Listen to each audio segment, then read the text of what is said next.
المعسلة على بالي كامل نسيتوها، ولكننا اليوم مع دب القنطرة جينا باش نعاودو نتذكروها. تبعوا معايا الوصفة. في الغيسيبيون تاعي نحط 4 كيلات تاع الفرينه بومبي، كيلات تاع السمن مخلطه بالزيت، اللافاني والملح، نبسسهم مليح كيما راه موضح في الصوره. نضيف عليهم كيله تاع الماء والماء زهر. بيان سور نعجن العجينه تاعي لازم تكون متماسكه، ماشي طريه وماشي يابسه. نقسمها الى 8 كرات ونخليها ترتاح بجيه. نروحوا للحشو تاعنا اللي حطيت فيه 3 كيلات كبار تاع الجوز مخلط باللوز و100 غرام تاع السكر، ضفت عليهم لافاني وقرصه تاع الملح. وهنايا بيان سور نبدا نرش فيهم بالماء زهر بالشكل اللي راكي تشوفي فيه، افت لي ما تعجنيش.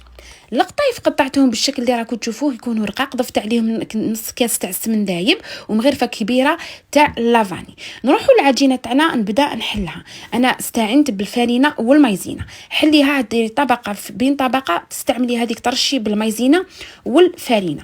نحي الوريقه تاعي بالشكل هذا، وبين كل طبقه وطبقه نستعملوا السمن. بعد ما نكمل الطبقه تاعي نحط الحشو تاعي بيان سور، ونحط من الفوق هذاك بيان سور القطايف تاعي، نرشو كذلك بشويه تاع السمن ونحطها طيب بعد ما ترتاح ساعه كامله. وانا استعملت عسيره الدب القنطره خاليه من الجلوتين والحلاوه تاعها معتدله. عسلت بها هذيك البقطايف تاعي، واش نقول لكم جات معسله للقلب وجات الله الله. هذه وصفتنا، نتمنى انه نالت اعجابكم.